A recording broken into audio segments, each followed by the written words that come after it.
Vanessa Whitmore stopped Maya 2 steps inside the service entrance, where the gala's gold light ended at a gray concrete wall.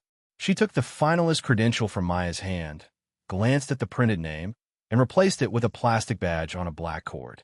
Staff, event support. The east doors are for guests, Vanessa said, fastening the cord as if correcting a careless employee. If you want to stay, you'll use this entrance. In her father's world, even belonging came with the wrong badge. Maya's curls brushed her deep brown cheek as the badge caught her coat.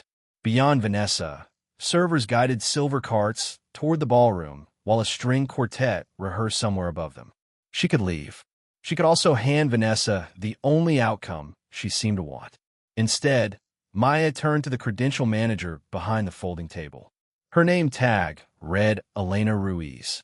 Was that change entered in the system? Maya asked. Elena looked from Maya to Vanessa. Mrs. Whitmore authorized an override. Please preserve the original credential and the transaction history. I'd also like the reference number. Vanessa's smile tightened. You're making paperwork out of a seating correction. Then the paperwork should be harmless. For a second, Elena did not move. Then she tore a narrow receipt from the printer and wrote a 6-digit transaction number beneath the timestamp. Maya folded it once and slipped it behind her phone case. The staff badge scanned green at the service gate. It directed her down a corridor lined with crates, lighting cables, and architectural models waiting to be rolled into the exhibition hall. She had taken only a few steps when a blue elevation mark on one display caught her eye. The flood line sat 6 inches below the benchmark required in the competition brief. A technician was about to lock the acrylic cover into place. Check the elevation against sheet C14 before you seal that, Maya said. He glanced at her badge. Design team already signed off. Then checking will take 30 seconds. Maya did not touch the model. She pointed to the benchmark printed along the base and kept walking. The model was not hers, but the mistake was familiar. Decorative landscaping had been measured from the finished floor instead of the city benchmark, a small visual shortcut that could send storm water toward the doors it was meant to protect. Maya had seen the same error in student reviews and expensive proposals. A polished surface did not make the water run uphill. She resisted the urge to turn back. The technician had the correct sheet now. Taking over would prove nothing except that she could ignore a boundary when she believed she was right. At the end of the corridor, the service door opened onto the rear edge of the exhibition floor. 7 finalist numbers glowed on a suspended board. Entry 17 was still there. Her design had arrived anonymously 3 days earlier. Her community partners were waiting for a fair vote, not a family confrontation. As long as entry 17 remained inside the process, she had a reason to remain inside the building. Elena caught up before Maya reached the hall. She lowered her voice. I saved the original record, she said. But you should know the override didn't just change your entrance. It classified you as foundation staff. Maya looked down at the gray badge. Vanessa had not merely placed her in the wrong part of the room. She had placed an official version of Maya in the system. Maya closed her hand around the transaction receipt. Then don't let anyone delete it. The lower edge of the badge rubbed against Maya's collarbone as she crossed behind the exhibition wall. Its gray plastic reminded her of another line that had once divided a room, the watermark left across her mother's black-owned print shop after a summer storm. Maya had been 14. Adrian Whitmore had arrived without photographers or assistants, rolled up his sleeves, and spent the weekend carrying soaked paper to the curb. He had shown her how to mark the water level before they scrubbed the wall clean. Later, they built a drainage model from shipping cardboard and plastic tubing at the back counter. That was the father she knew in private. In public, he had become a man who delegated uncomfortable rooms. Maya opened the finalist portal on her phone. Entry 17 remained active. The submission contained 2 years of work for Lantern House, a neighborhood center that served as a cooling space, childcare site, and emergency charging station. Its aging building could not support those functions through another severe outage. The foundation grant would fund a resilient retrofit rather than a ceremonial renovation. Maya wanted the project built. She wanted no Whitmore title or announcement naming Adrian before her profession. Mornings, she rode the Green Line to her Bronzeville studio, where tracing paper crowded windows above a hardware store. On Saturdays, she carried cut paper models to Lantern House and let neighborhood children rearrange the rooms. Their choices had shaped the planned clear sight lines for parents, quiet corners for older residents, outlets high enough to remain usable after shallow flooding. The final design paired those ordinary requests with passive cooling, battery storage, and a courtyard that could hold stormwater instead of pushing it toward the block. It was practical work, revised in public, with too many fingerprints to become a monument to one donor. That was why she practiced as Maya Carter. Her license, studio, and community contracts carried her mother's name. The competition portal knew only entry 17 because the founder's design vote required blind review. 7 evaluators would score the work before the administrator opened the author file. No one in the jury room was supposed to know whom they were rewarding. Maya. She recognized her father's voice before she turned. Adrian stood at the end of the partition in a dark tuxedo, one hand still wrapped around his phone. His attention dropped to the staff badge, and something in his expression gave way. What is that? The credential Vanessa chose for me. I approved a finalist invitation. So did I. He reached toward the badge, then stopped before touching it. I'll have it replaced. Will you have the record replaced, too? His phone vibrated. Across the hall, a donor relations officer lifted an urgent hand. Adrian glanced toward him, then back at Maya. Give me 10 minutes. Did you know she had removed me from the family table? I knew she was revising the seating plan. Did you ask what she revised? The pause was brief, but it answered her. We'll fix this, he said. Then he went to protect the evening he had allowed Vanessa to organize. Maya looked again at entry 17. A notification had appeared above the locked submission. Finalist affiliation disclosure required before score lock. The form listed employment, financial interests, and immediate family relationships with foundation leadership. Maya had disclosed every professional connection when she entered. At the anonymous stage, the rules had not required family names. Now they did. Her mother's surname had kept the jury from favoring her. It would not keep the foundation from asking whether she had hidden an advantage. If Maya named Adrian, the award could be suspended. If she did not, Vanessa's staff classification could turn an omission into evidence of misconduct. The badge felt heavier, though it weighed almost nothing. Maya selected yes beside immediate family relationship. Before she could submit, a message from the Independent Awards Administrator appeared. Please complete disclosure before final scores are sealed. Any inaccurate statement may disqualify the entry. Maya moved to an empty service desk beneath the stairs and set her phone beside a paper cup of coffee someone had abandoned. The coffee had gone cold. Above her, applause rose for an opening welcome she could not see. She entered Adrian Whitmore's name in the disclosure form. Relationship biological father. Foundation position board chair.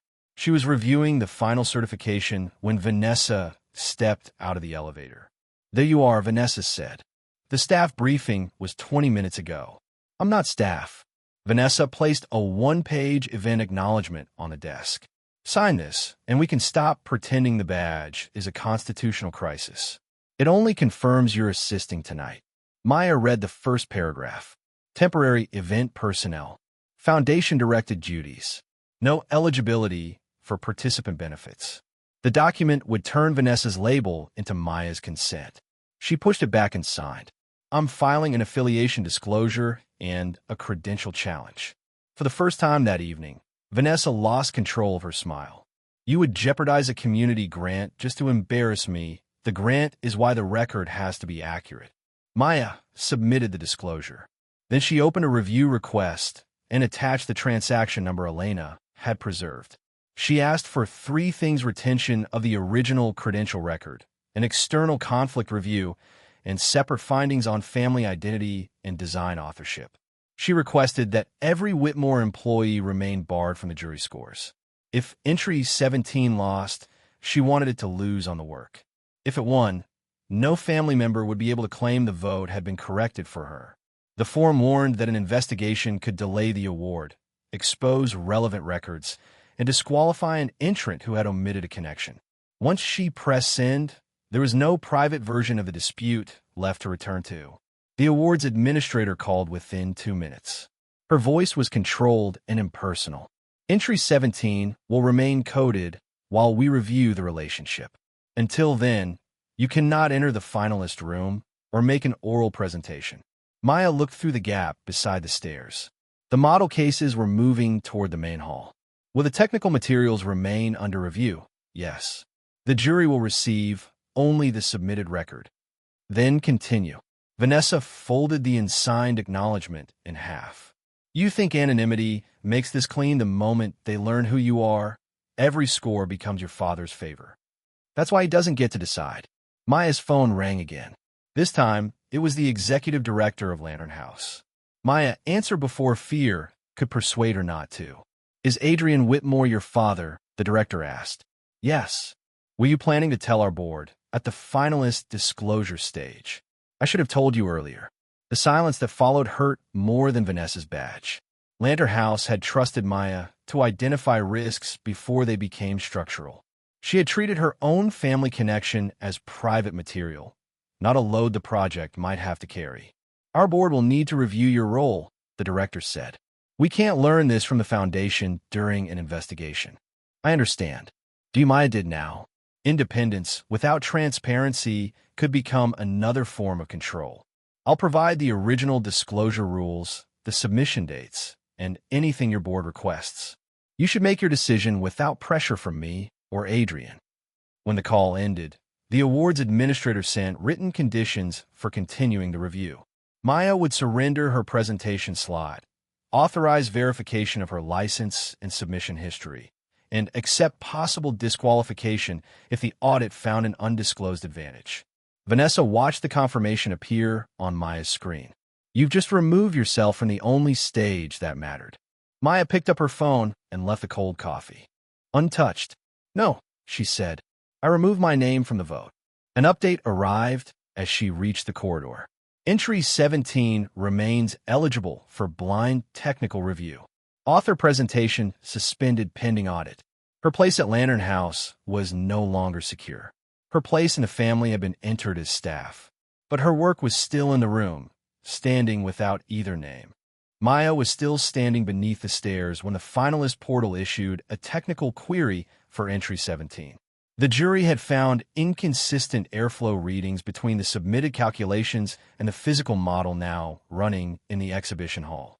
Because her presentation privileges were suspended, she could not enter the room or answer the evaluators directly. The independent administrator allowed one written response through the coded portal, visible to every juror at the same time. Maya opened the photographs attached to the query. Reversed sensor labels distorted the east and west airflow readings. She enlarged the image until the serial numbers came into focus. The sensors had been placed correctly, but their labels had been reversed when the display team reconnected them. Maya retrieved the calibration sheet included in her original submission. Please ask the independent engineer to compare the physical serial numbers with page 42, she wrote. Do not alter the design settings. Switch only the dashboard labels, rerun the test, and preserve both result sets. She submitted the response without adding her name. Through a narrow window in the exhibition wall, she watched an engineer kneel beside the model while another evaluator recorded the procedure. No one invited her inside. No one needed to. 8 minutes later, the corrected dashboard appeared on her phone. The airflow balanced exactly within the submitted range. The battery load remained below the project limit, and the passive cooling sequence held. Technical query resolved, the portal reported. Original design valid. Maya let out the breath she had been holding.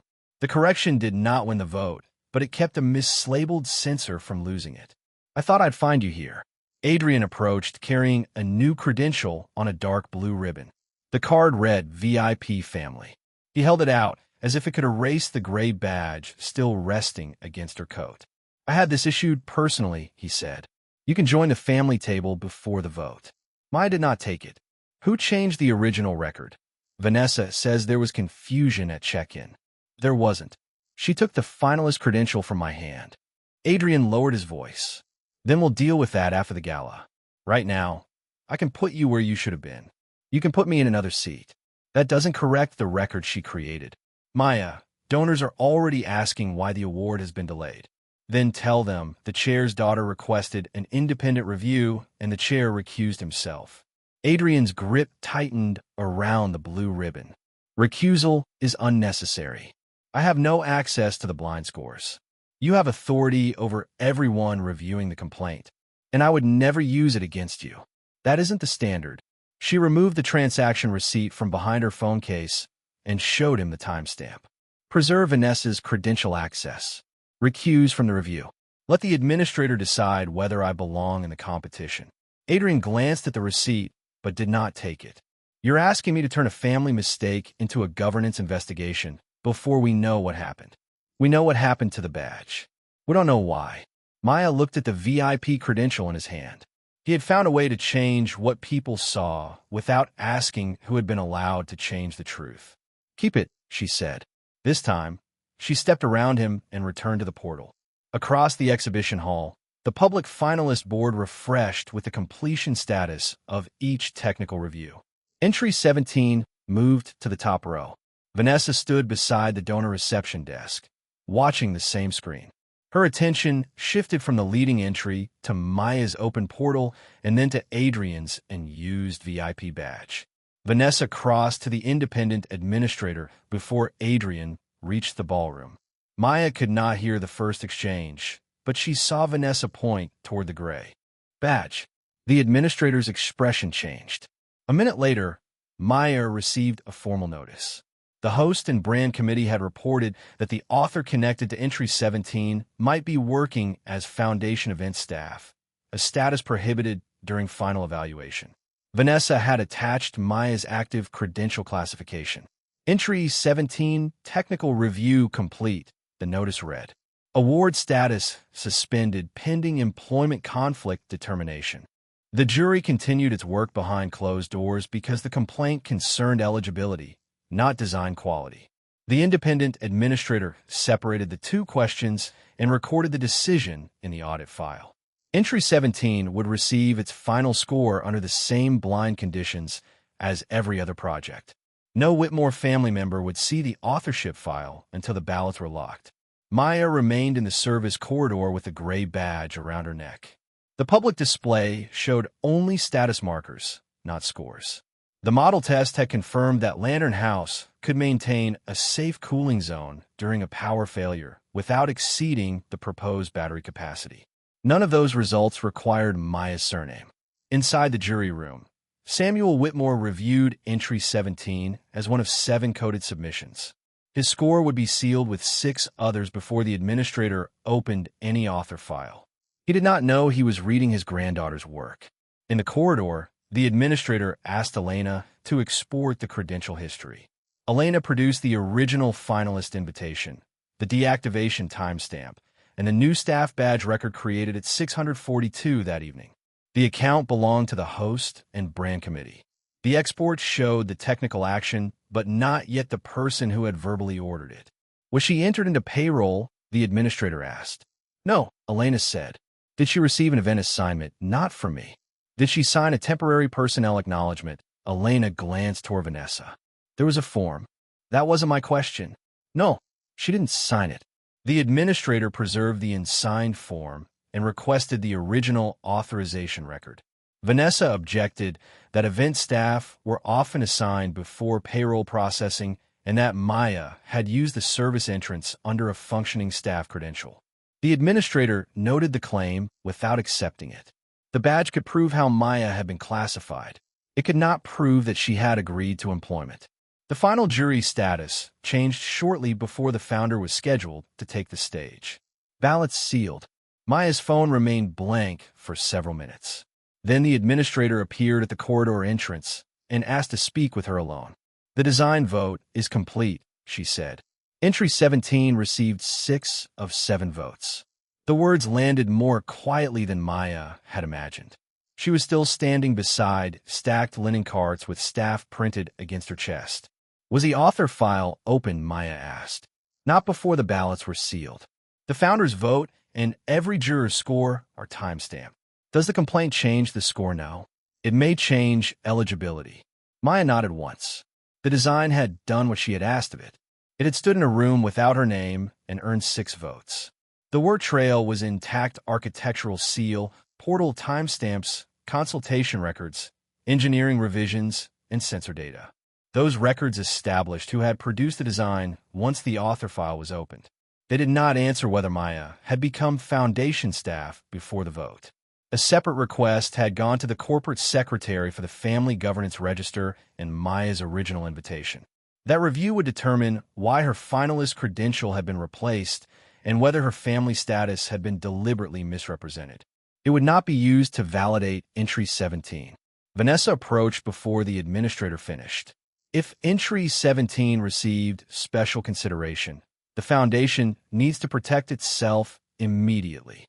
The scores were sealed before author identification, the administrator said. No family officer accessed them. She's wearing a foundation staff badge. That classification is under review. Vanessa looked at Maya. You came through the staff entrance. You used staff access. Now you want everyone to pretend the rules changed because your project scored well. The rules didn't change, Maya said. The badge did. Vanessa demanded that the foundation treat the credential as proof of employment and disqualify entry 17 before the gala announcement. The administrator refused to alter a sealed result without completing the conflict review. The score would remain confidential, the award frozen, and the authorship finding pending. Vanessa walked away to prepare a written complaint. Maya watched her go, knowing the technical victory had removed every argument except the one Vanessa had manufactured at the door. The administrator closed the audit folder. Your design won the vote, she said. Now we have to determine whether someone created a false reason to keep you from receiving it. The Foundation Compliance Office froze the public announcement. Entry 17 remained the technical winner, but no grant could be awarded until the employment complaint was resolved. Maya's phone rang from Lanner House. The executive director placed the call on speaker so 2 board members could hear. We've received notice that your entry is under a conflict review, she said. Until we understand what you disclosed and when, the board is suspending you as project architect. Maya sat on a folding chair near the loading area. Through an open crate, she could see the cut paper room dividers children had arranged during Saturday workshops. Understand, she said. I'll transfer the current files to the project repository tonight. We're not saying the design isn't yours. You're saying the trust was ours, and I didn't give you enough information to protect it. No one contradicted her. The suspension meant losing authority over the project she had spent 2 years building. Even if the audit cleared her, Lantern House would decide whether she returned. A design vote could not order a community to trust its architect. Adrian found Maya after the call. He looked shaken. I'm making a statement, he said. I'll confirm publicly that you're my daughter and that you have never needed a staff position here. That proves my identity. It doesn't prove my employment history or my authorship. It stops Vanessa's claim. No, it replaces her claim with yours. Adrian stared at her. I'm trying to defend you. Then recuse yourself and preserve the evidence. Vanessa insists the badge was an operational misunderstanding. Has she been removed from credential access? He hesitated. Not while the review is incomplete. Then she still has the same power she used tonight. Suspending my wife in the middle of a gala would look like I had already decided she was guilty. Leaving her in control looks like you decided my record was expendable. Adrian's face tightened. There has to be a way to handle this without destroying the foundation over one badge. Maya looked toward the ballroom doors. It stopped being one badge when she used it to challenge the vote. She told him not to announce her name before the independent findings were complete. If he did, the audience would always wonder whether the result had survived because the chairman claimed his daughter. Adrian left without promising to recuse. Maya opened the audit request and authorized access to her complete design history. The upload included early calculations, rejected layouts, consultation notes, and every revision attached to entry 17. Buried 6 weeks before the submission deadline was a drainage estimate Maya had entered incorrectly.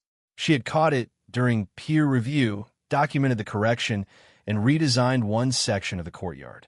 The final submission was sound, but exposing the mistake gave the auditors a legitimate reason to examine whether the correction had been timely and sufficient.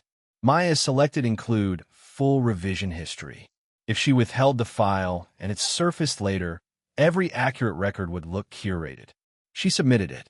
The independent engineer confirmed that the error had been corrected before the deadline and that the revised calculations matched the physical model. The findings strengthened her authorship trail, but did not restore her presentation, her Lantern House role, or the award.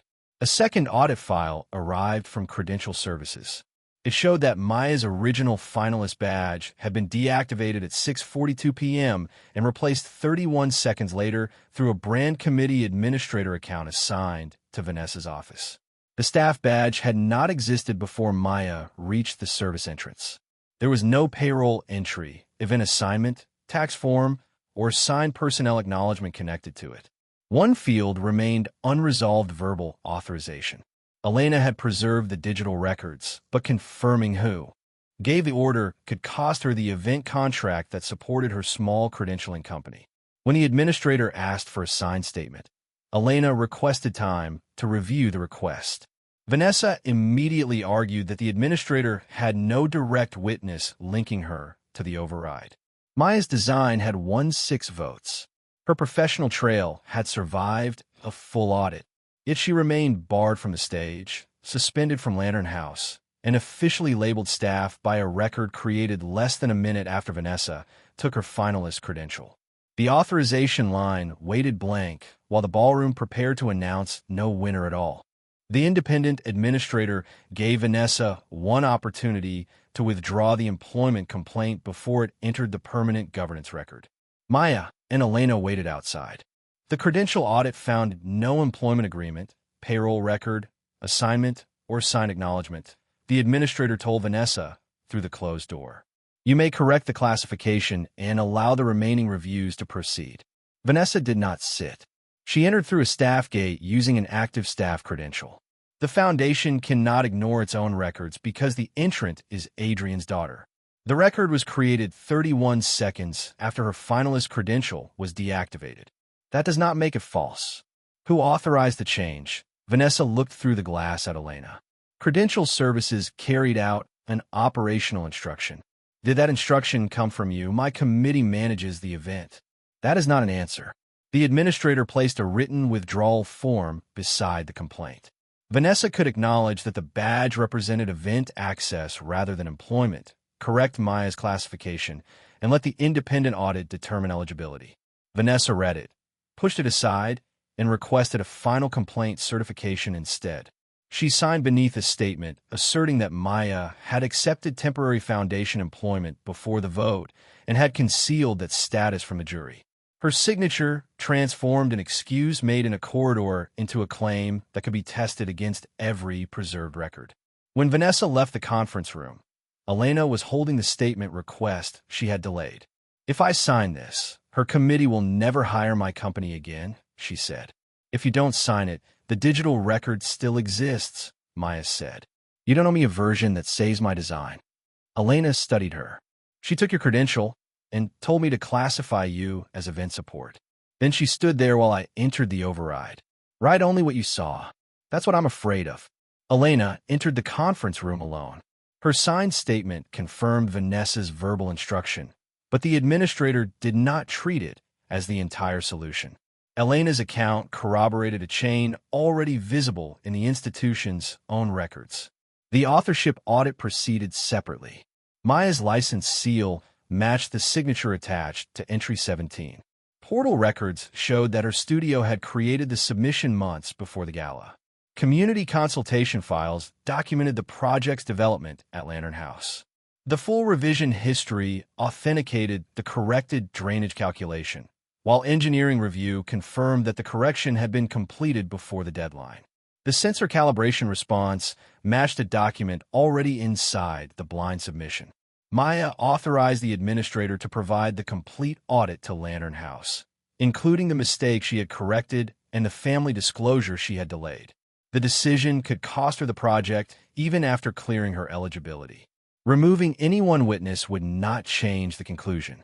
Removing Maya's preserved transaction number, disclosure, audit request, and full design history would collapse it. Adrian arrived outside the conference room after the findings had been drafted. He no longer carried the VIP badge. "I've recused myself from the award decision," he told Maya. "I also refer Vanessa's complaint and credential access to the governance committee."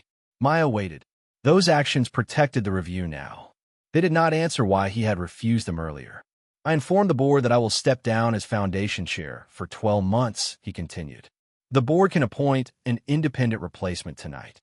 "Did you tell them why?" "I told them I delegated family access and public recognition to someone whose decisions I chose not to examine. I told them you warned me before tonight." Adrian's voice lowered. "And I told them my delay made the harm worse." He did not ask whether that was enough. Maya was grateful for that small evidence of learning. The corporate secretary completed the identity finding from the governance register, original invitation, and archived foundation minutes. The awards administrator completed the role, finding from the design trail and sealed ballots. 2 folders were prepared, neither relying on the other. In the ballroom, Samuel Whitmore waited behind the stage curtain. He knew entry 17 had won the blind vote, including his own ballot. He had not been told the author's name. The administrator carried the sealed findings toward him while the program director removed the announcement stating that no winner would be named. Vanessa watched from the edge of the hall as the replacement slide appeared. Founder's design vote, verified result. The program director began with the record that had placed a finalist at the service entrance. The corporate secretary stepped to the lectern and stated that Maya Simone Carter Whitmore had received a valid finalist invitation as a legal member of the Whitmore family and an independent architect. Her credential had been changed without her request or consent. The event record, family table, and public program would be corrected. The statement established who Maya was and how the foundation had misclassified her. It did not award her a grant, validate her design, or give her professional authority. Maya listened from behind the exhibition wall with the gray staff badge still hanging from her neck. Only then did the independent awards administrator open the second finding. Entry 17 had been submitted by Maya Carter Studio months before the gala. The license seal, portal timestamps, engineering revisions, consultation records, and sensor data had been independently authenticated. Maya had never been a foundation employee. The staff badge had been created after her arrival and could not establish an employment conflict. The design remained eligible. The administrator displayed the sealed vote without revealing comments. 6 votes for entry 17. 1 vote for another finalist. All 7 ballots had been locked before the author file was opened. Samuel Whitmore walked to the lectern. "My ballot was among the 6, he said. "I cast it for the design before I knew its author." He looked toward the administrator, who handed him the verified author card.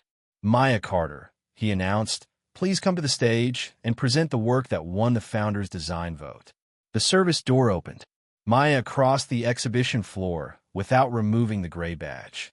She did not walk toward Samuel as a granddaughter waiting to be restored. She walked toward the model as its architect. Some guests clapped, others remained silent, and board members kept their eyes on the governance papers in front of them. Maya preferred the uneven response. It sounded like people confronting a result rather than obeying a cue. Samuel stepped away from the model and gave her the lectern. Maya described Lantern House without mentioning the staff entrance. She explained how neighborhood children had changed the interior sightlines, how older residents had asked for quiet rooms that remained cool during an outage, and how the courtyard would hold stormwater instead of sending it toward adjacent homes. She credited the community advisory group, the independent engineers, and everyone at Maya Carter Studio who had revised entry 17. This design did not win because one person had a good idea, she said. It won because the people who will use the building were allowed to shape it. She did not thank Adrian for her name. She did not ask Samuel to defend her. The work had already received what family approval could not supply: a traceable process and a measurable result. After Maya stepped away from the lectern, the independent board representative announced the governance consequences. Vanessa was removed from the host and brand committee effective immediately. Her credential access, procurement involvement, and award oversight were suspended pending a full review. The action did not strip her of property or declare her guilty of anything beyond the records already verified. It removed the specific authority she had abused. Vanessa stood at the side of the ballroom with her hands clasped. "You let her turn a misunderstanding into a public trial," she said when Adrian approached. "No," Adrian answered. "I'll let you turn my silence into authority." He then took the lectern for less than a minute. Adrian confirmed his recusal, his referral of Vanessa's conduct, and his resignation as foundation chair for 12 months. He acknowledged that Maya had warned him about being excluded before the gala and that he had chosen private reassurance over institutional safeguards. "Her design did not need my approval," he said. "The harm did. Require my accountability." He left the stage without asking Maya to join him. The board authorized negotiation for the Lantern House grant, but could not complete the award until the community organization confirmed Maya's role. Maya added one condition before signing any acceptance document: all funding and project oversight had to pass through an independent committee with published conflict disclosures. The board agreed to place the condition in writing. Samuel offered Maya the winning credential. She looked at the gold lettering, then at the staff badge still resting against her coat. "Correct the system first," she said. "I'll take the paper when the record matches it." Adrian waited near the exit after the program ended.